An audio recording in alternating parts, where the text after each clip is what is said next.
welcome back to the garage, everyone. All right, so this weekend is Memorial Day weekend, 2026, and I think we're going to take a small break away from the Mercedes R107, and we're going to head over to Eastern Georgia and over to Dr. Eyeball's place.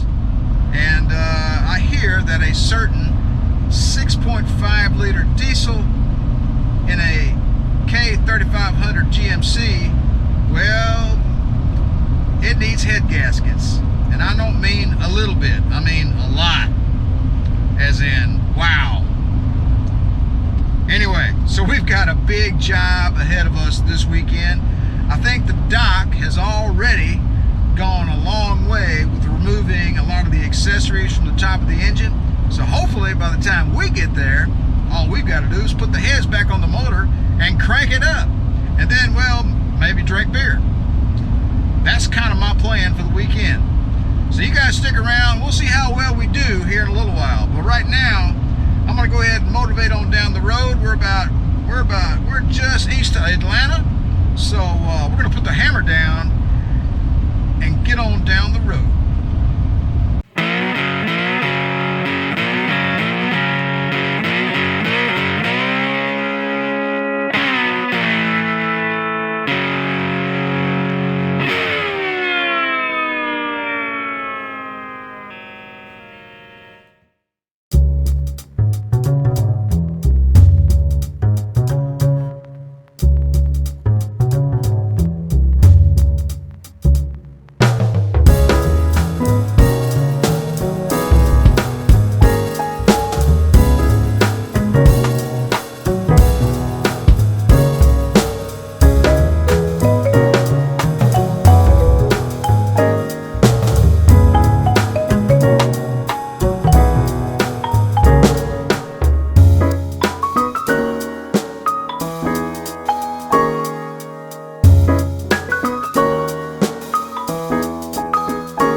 We're back, and we're picking up the action a little bit late, but yeah, so you'll get over it.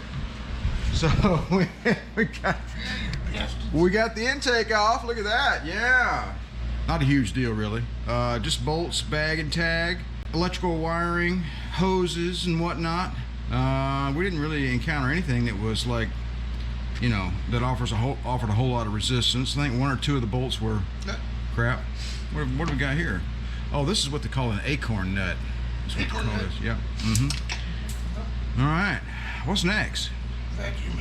Vacuum. All right. That's exciting. So before I got here, Dr. Eyeball had already got the turbo off, and this other little air intake thing, I guess that goes to the turbo as well, and some covers and whatnot, and the alternator, bag and tag, a few things. All right, the parts shelf is getting a little bigger here. So we got the 4 diesel lines removed from the engine now. And we got the electrical wires off of the diesel pump right down in here. If you've never worked on one of these, that's your diesel fuel pump right there. That's your electrical connection, red there, black there. And we've been disconnecting the wiring harness. The fuel filter assembly has been disconnected. I just need to, or we rather, just need to remove the diesel fuel lines and mark them accordingly. Probably after that, we'll go ahead and remove the AC compressor. We're not going to disconnect the hose work and drain the refrigerant. We're just going to unbolt it from the head and move it over there somewhere. And then probably exhaust manifolds. And then this accessory bracket here. And anyway, get everything, you know, out of the way so we can get the heads off this motor. Maybe by the end of the day, we'll pull one of these heads. But right now, I think Dr. Eyeball's got some steaks on the grill. All right, we had ourselves a steak lunch, pretty nice. And so yeah, got the air conditioning compressor unbolted, not a huge deal, just take a few bolts out. And I got it roped off over to the side here. Not gonna evacuate the system, I'm gonna leave the hoses connected properly. And got a little drip coming from the water pump down there because two of those bolts held the AC compressor bracket. Go through the water pump. I think the next thing up here is to disconnect this exhaust manifold from the passenger side head here. And yeah, wish me luck. Looks like we got 12 millimeter bolts holding the exhaust to the head. This is the fun part. I mean, this is what, you know, if you're not doing stuff like this, what are you doing with your life? All right, I think we're about ready to remove the passenger head. It's exciting, folks. Yeah, Dr. Eyeball got busy and removed the fender well and the exhaust manifold. Got it, well, they got it loose anyway. So we are getting all the other junk out of the way. What is this? Oh, it's a bracket. A few more things and we'll get this head off of here.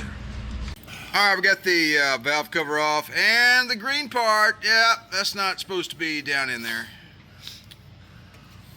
Yep, coolant got, well, pretty much everywhere. Had coolant in the oil pan, had coolant up top, and coolant going out the back of the exhaust pipes. Yeah, coolant everywhere. So just about ready to pull the head here. We're gonna get the coolant everywhere. Yeah, man. How many head bolts do you have? I don't know. We're gonna get the rockers off first. Yeah, that's true. We do have to get the rockers off first. You know how to do that? Yeah. Slow. Slowly but surely? Slow and easy. Was it a 15? Yeah. All right.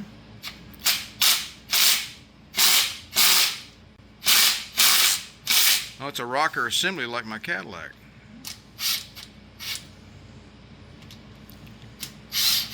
All right, let me get some plastic bags. Woo! All right, we got all the head bolts broke loose there with a big socket wrench and a big pipe. And what are we looking for? The short extension. The short extension. There we are. A battery. A battery. Where? Where would the batteries be?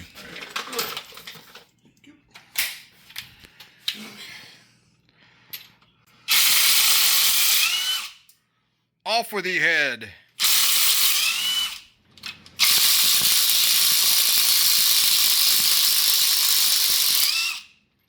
That was on there.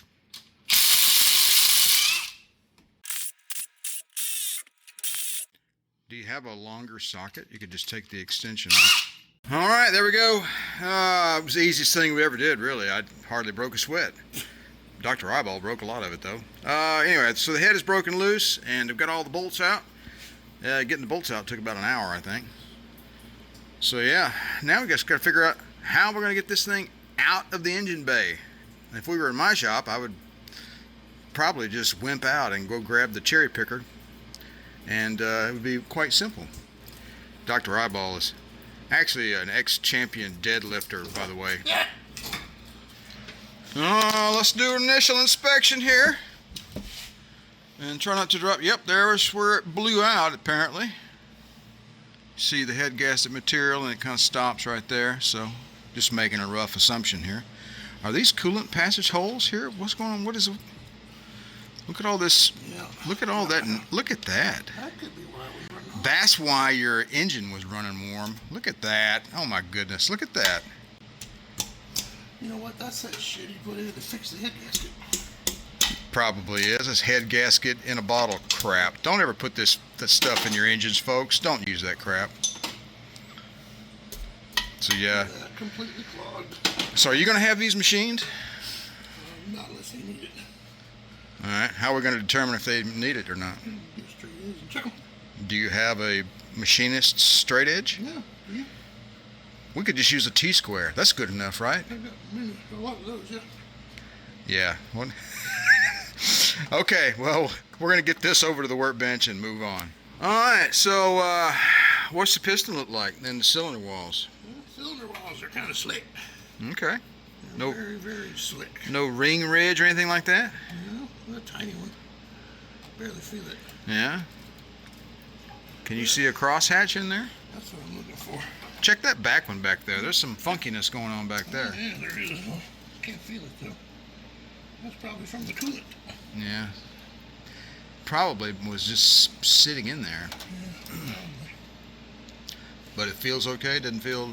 You don't see any vertical scratches, do you? Yeah, I think it's fine. We get the heads checked at a shop. Get some new gaskets on it. Be good for at least 40 more horsepower. Yeah, probably.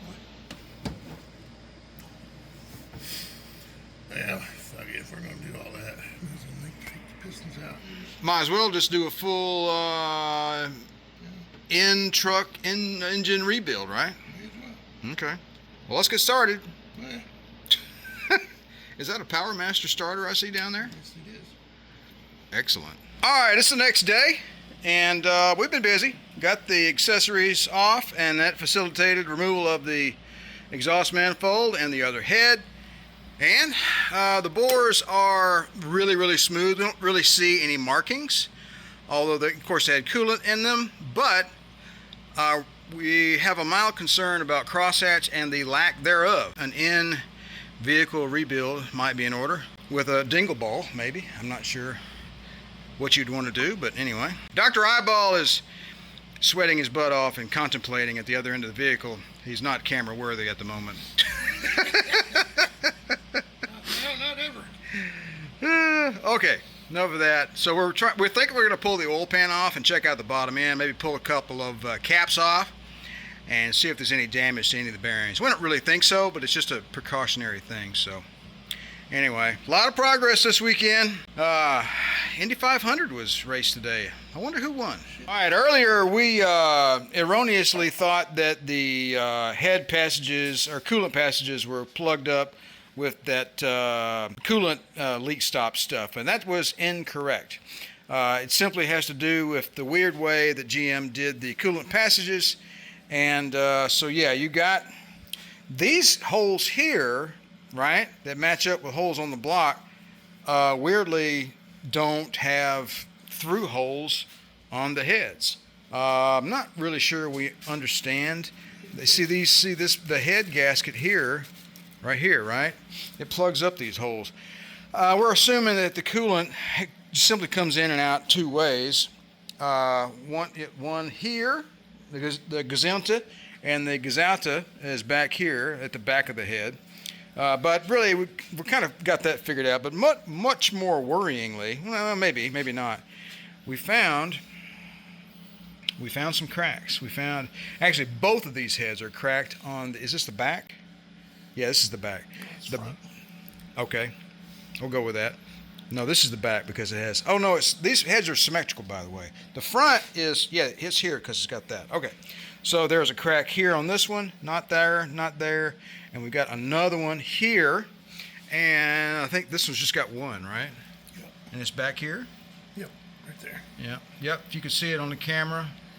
Right between the valves. Yeah, so the internet says it's a common problem and that guys run them like this.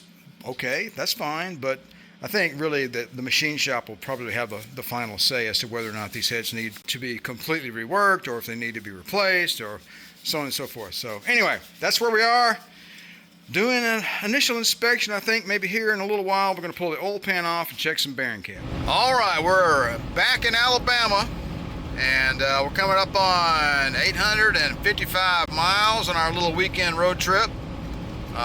Probably be near 900 by the time we get back to the shop. So yeah, put a lot of miles on the old 300 SD this weekend. And I must say, he did quite well.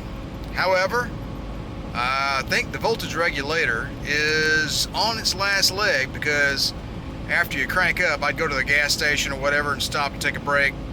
And after you crank up, you'd have to get it revved up to about, I don't know, probably 2,500 RPM before the charge light would go out. So I think the voltage regulator is going kaput, or the alternator belt is loose, because I noticed that it came on during a rainstorm out on the interstate. So a little bit of troubleshooting to do there. Not sure it'll be a big deal, but as you noted in one of the previous videos, the alternator tensioning bracket is, well, it's on its last leg too. So I think I'm going to order one of those. I'm going to order a regulator and get the charging system squared away. So just a little needed maintenance for the old 300 ST here. So yeah, the old fella's done quite well during our little weekend road trip. And we're going to get on back to the shop and get some maintenance done. All right, we made it back to the shop here, and well, the voltage regulator is on order, and who knew that they weren't, you know, overnightable by, well, pretty much anybody. Got one from Auto Haas AZ coming in. That'll be Monday. That's a Hella brand. Supposed to be made in Germany. We'll see. And anyway, I decided to order a backup as well from Amazon, a little cheaper. China part probably. It'll be in on Friday, so 2 more days on that one. But meanwhile, we changed the oil in the old 300 SD, and I replaced the fuel filters, the pre-filter and the main filter, and they were in sad shape. And in usual fashion, I spilt oil because I'm a klutz, kind of. I was going to go up to O'Reilly and pick up some gunk, but I thought to myself, why not just use the old standby Super Clean? It's a heck of a degreaser, right? So why not just do that? It's already here at the house. And Super Clean gave me a sample, you know, they gave me a sample bottle a while back. So, you know, how cool is that? All right, we'll let that soak down and rinse her off. All right, that's what I'm talking about right there. Nice and clean. And didn't cost me any money either, so how about that? I already had what I had laying around the shop, looking really smart. You know, all the, you know, gold plating is kind of, or zinc or cadmium or whatever you want to call it, is worn off the original parts, because this car has 226,000 miles on it. Yeah, that plating doesn't last forever. I thought about, you know, you could see a little bit of it right there, but, you know, not a whole lot. So I thought about replating some of that stuff, but I hadn't gotten around to it. The car is such a pleasure to drive that man, I just keep it in the road. Not constantly, mind you. It's not like I drive it 20,000 miles a year, but I drive it quite a bit.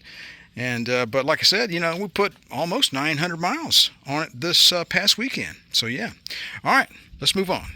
All right, we're back at the garage here, and I am ready to pick back up on the R107 on the rear end job that simply will never, ever end. All right, so let's take a look at the progress we've made. So as you may know, I gave up on the other rear trailing arm, or I may or may not have discussed that in the previous video. So let's talk about it now. I gave up on the other trailing arm over there because I stripped out the original hub, and then I stripped out another hub that I bought. It was used, but the thread stripped out when I was trying to tighten the bearings. So I'm like, what in the world's going on? So anyway, I bought this one from a salvage yard and had it shipped up here. And I had some YouTube money floating around, and I just said, you know what, screw it, I'm going to buy a rear trailing arm. The bearings aren't the greatest. They're a little noisy, but I'm just going to run it for now. And if I need to swap the bearings out later on, I'll do that. So, but for right now, I'm just ready to move on. And I went ahead and replaced the parking brake hardware that was installed on the other trailing arm. So it looks pretty nice. Okay, so I have been installing the newly refurbished and rebuilt axles from CV Source. And one of my previous viewers said, well, you're doing it all wrong when I was pulling the axles out. You know, he's like, just pull the whole thing out. It'll be a lot easier. And he was right. The service manual, whoever wrote that, is on crack, or was at the time, Not sure if they invented crack back then in 73, but whatever. If you want to install these axles, the best thing you could possibly do is unbolt this differential and let this thing swing down and back and move all around. And you can get these axles disconnected from each wheel quite easily in that way. Anyway, let's move on. And that's what I did. Basically, I put this up here on the transmission hoist, and maneuvered everything into place, got these two axles stabbed into the differential, and got them in place here in the wheels. So that worked out a treat, really. Up next, I'm going to go ahead and put the mount and the cover on the diff. I'm going to put me a nice bead of, I don't have any Rhinzosil, but I think I'm going to use Permatex Ultra Gray. Should work out okay. Wish me luck. Because I was looking up gaskets. Apparently, they didn't use a gasket, so that's what we're going to go with. And, oh yeah, bolts into the differential. These are studs, and the ones on there that were rusted up and all nasty and everything, and the original locking nuts were all nasty. So what I did was I went to one of my favorite fastener places and picked up some 12 by 1.5 bolts, cut the heads off of them, and to remake studs similar to these originals. Also picked up some 12 by 1.5 locking nuts, which are very similar to the originals. These are 10.9 hardness. I'm going to use the original washers that came on here. So that is what that is going to look like. And hopefully that threaded shaft won't spin like it's doing right now. I'll have to figure out a way to keep that from happening. The reason why they used these here is because it has this split right here, and that tightens into the diff. So I'm going to have to try to figure out. I tried to find something similar to this, could not do it. I'm going to try to find a way to keep that from spinning, maybe just Loctite, I don't know. And then got to get this tilted up here and get those other two in place and bolted down. And once I get the cover on, I think after that I'm going to work on brakes. So yeah, let's move on. All right, we got the differential lightly bolted into place here on the mount, and as usual had to back up and punt, and I used the original studs. 3 of them are okay. One of them I had to toss because it was all messed up, and I went and installed a regular bolt in its place, and I did install brand new nylon locking nuts. The new bolts I bought and cut the heads off, none of that worked. Moving on. So up next, we're going to go ahead and install these clips on the end of the axle shafts. And you can see the end of the axle shaft sticking out right there. And these are the clips in question. So not terrible, as long as the axle shaft is sticking out far enough. So let me put these in place next. All right, rear differential is in the car. Finally, I got the mount bolted up. You'll note I had to put some new hardware on there. The old ones were, well, they were just junk. And got it bolted up to the subframe. Got the 2 bolts in the end of the axles tightened up. And got the cover on. Got some Permatex Ultra Gray sealing it up nicely. Got a little smudge right there. Got to take care of, but oh well. Yeah, wow, I think it's lunchtime, and then after that, maybe we'll start on rear brakes. All right, there's one last thing to do before we can call the installation of the rear subframe and axle assembly complete. And that is installing the rear coil springs and shocks. Now, I've done this one off camera, mostly so I could, get my process down pat, because putting a spring in with the axle in place, well, it's a challenge. Let's just say that. So what I'm going to do right now is show you precisely how to install a coil spring and shock when the axles are still in the car. Okay, so obviously you're going to need a spring compressor. You're going to need your rubber pad that goes on top of the spring. There's an indentation here. It's a wear mark from where the top tip of the spring was, so make sure that is retained. You want to put the bottom spring plate in the first accessible rung, I guess you might call it, of the spring. Get that up in there, and you want your spring compressor fully extended. I'm going to put this one as high as we can get it. That fully engaged. And then we're going to tighten this thing down. You want to make sure this thing is straight. If it's not straight, you're just going to fight an endless battle. All right, you want to compress this down to about 11.5 inches. We are at 14.25.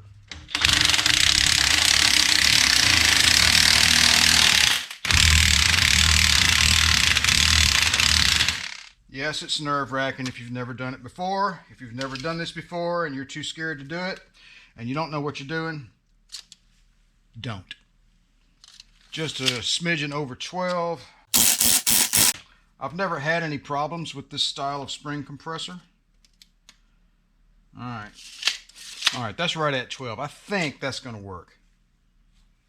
I was able to get the other spring a little shorter, but let's just see how well we do.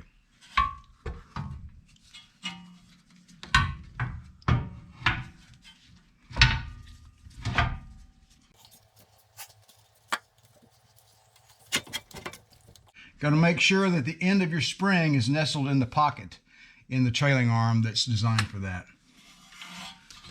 Also, which I forgot to do, let's grease the top of this rubber. Yes, I know that rubber parts are not supposed to have grease on them, and I don't really care, because if you don't do this, this rubber will just slide around and move around on you, and it'll just be a mess. All right, there we go. There we go. See that rubber? That rubber will start to slide around, move around, and it'll want to go into place. It'll want to slide in that hole.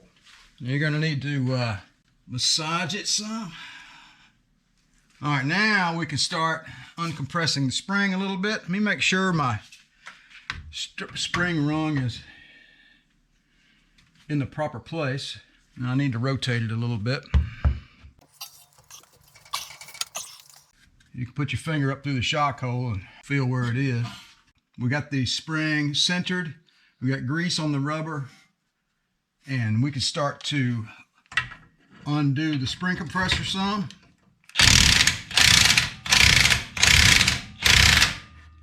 And you can see that rubber easing on up into that pocket. So that side over there is a little puckered downward. It's not easing up in there like it should. So we're going to have to help that. Or we could just not care. That's an option too. Let's compress it a little more. I want to get that rubber perfectly embedded.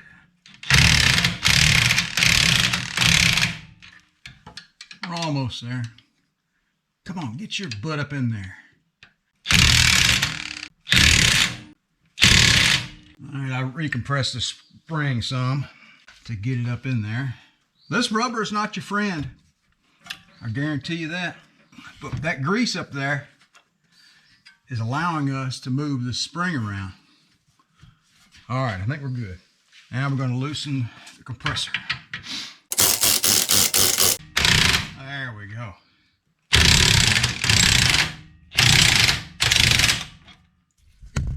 I'm going to get my safety jack underneath the trailing arm and put some tension on it because the shock is not in. Now we're going to fully remove the spring compressor.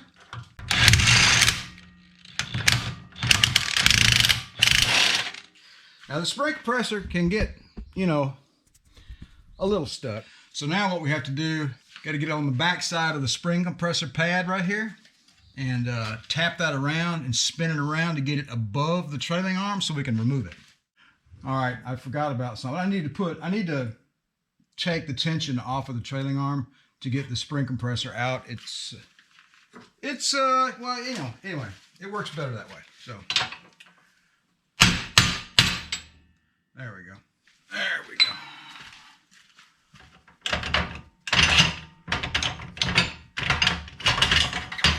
All right, now we're cooking with gas. Now we're gonna get our spring compressor out of there.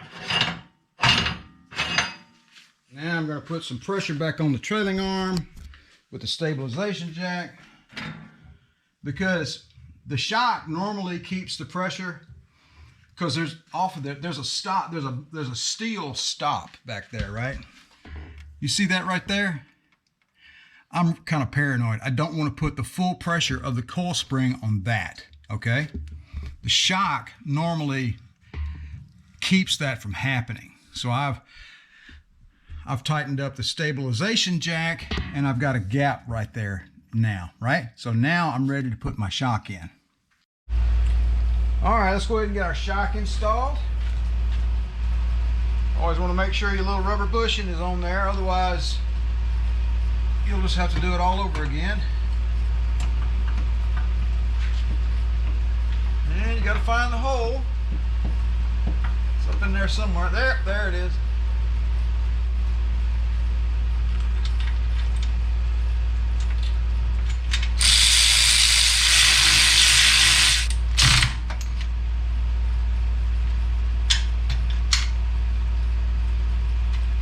Not sure what the torque setting is, but they got lock washers.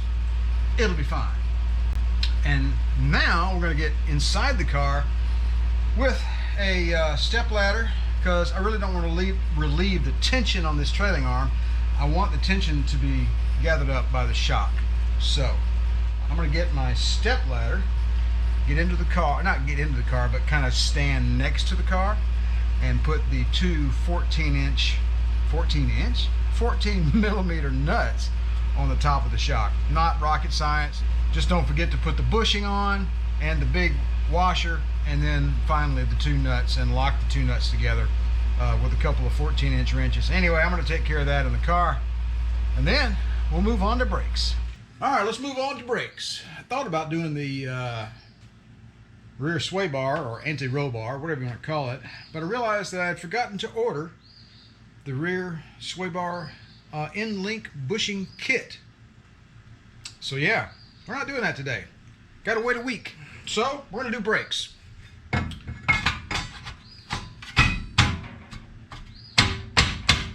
right, the calipers next, I think. All right, I started to put these calipers back on the car. I realized I was about to make a mistake, so I stopped, because we have to get the brake line mounting stuff done correctly. So this is the passenger side. You can tell because the rotor goes there and the bleed hole is up here. Never put the bleed hole down there. The bleed hole always goes up top. You've got these guys here. These are for hose mounting. And you got this French clip thing. This has got the ends broken off of it. I don't really think that matters. And this guy goes on here like this. Brake line holding the calipers up here. You have to have this guy in here like this, and that is held on by this little bolt right here.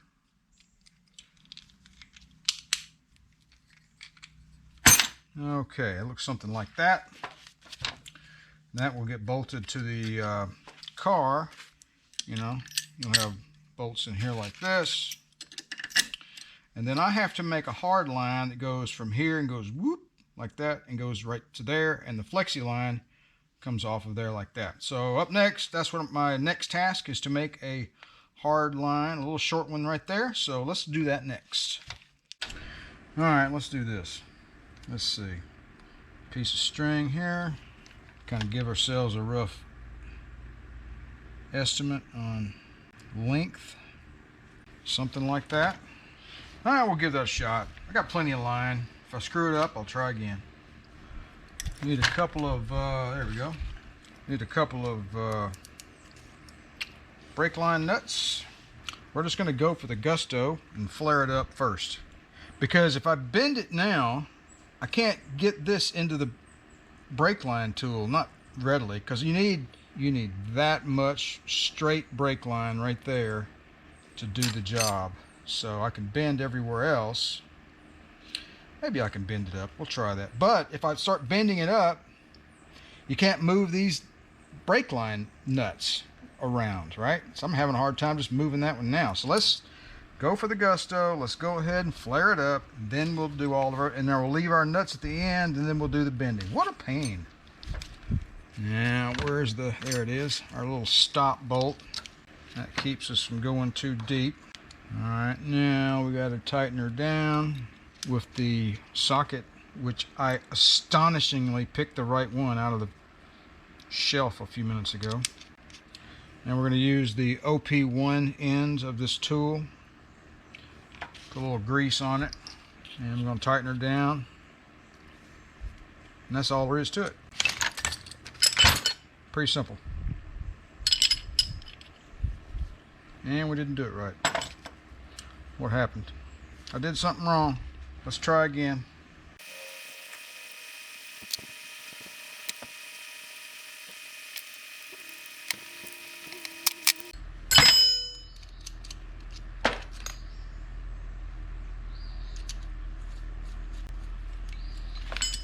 Let's make sure this is tight.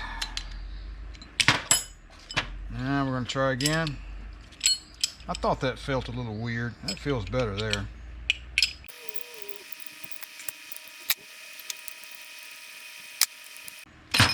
Alright, finally. Alright, got our little brake line fixed up there. Let's see how well we do here.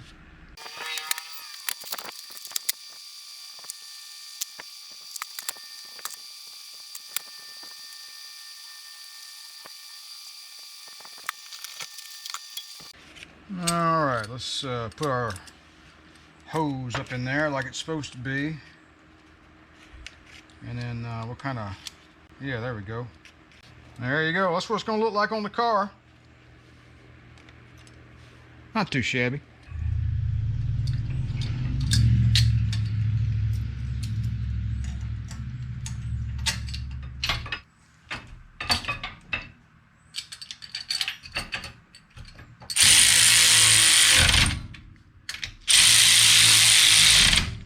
Let's get our brake line, which is now going to butt up against the dust shield, which I didn't consider. Well, no, it's going to be okay. Yeah, we did an okay job. Okay, cool. Now comes the flex line. Yes, I'm missing the other part. Yes. I'm missing this little clip right here. I think that's the way it goes. Now, as you tighten that down, it expands that clip and keeps pressure on it. And this guy is going to go right up here. So let's just get everything in place before we tighten anything down. Okay.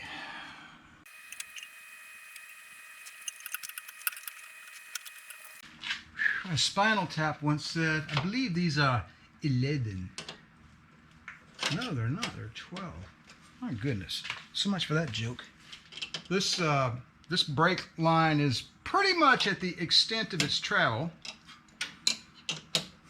But then again, the wheel is, you know, as far down as it's going to go. So I guess that's okay. All right, I'm not going to tighten anything down really tightly because something might happen and I might have to disconnect it all again. So yeah. Okay, I'm going to do the exact same thing on the other side of the car. I'll be right back. All right, folks, I've gone as far as I can go this weekend on the rear end of this car. I'm waiting on an anti-roll bar end link bushing kit. So yeah, say that 10 times really fast. So the anti-roll bar, or sway bar as we like to call it here in the States, is outside with a fresh coat of paint on it, drying, and it looks really tidy indeed. And I've got these guys here all ready to receive it whenever the end bushing link kit comes in. I've got the end links here in the shop already, and they'll just simply bolt up right there. But the brakes are all done now. I rebuilt these months ago. I've had these parts laying around for quite some time. All these clips and stuff are original. The lines obviously are remanufactured. And we have the driver's side done as well. Looking really tidy, although I need to clean up this salvage yard trailing arm somewhat and get that straightened up. But I'm not worried about that this weekend. I wanted to get the majority of this rear end back into this car, and that is a huge thing for me. Got the parking brake all squared away. It works fine. It's greased up inside of there. It's all complete, all done. The fuel lines are going to run in right up in here, and the fuel pump assembly gets mounted right in here. But I'm not going to do anything with that this weekend. I'm going to wait until I get further along into the engine before I get the fuel system. When I get the engine in place, then I'm going to run, I think, the fuel system. So at least I think that's kind of the way I'm going to play it for now. All right, folks, I think that's going to be all for this weekend's video. I need to start editing and get this one out the door. It's been almost 3 weeks, I believe, since I've uploaded a new video, and that's far too long. I like to keep a cadence that's a little tighter than that. A little bit of a hodgepodge in this video, but this rear end has really thrown me for a loop, especially when I kept stripping out those threads on that hub on the driver's side. But slowly but surely, one step at a time, everything comes together. I appreciate you guys stopping by the channel. Don't forget to like, share, and subscribe. And if you'd like to be notified whenever I release a new video, don't forget to click that little bell down below. You guys have a good one, and remember to enjoy restoring your classic Mercedes, no matter how difficult it may seem sometimes.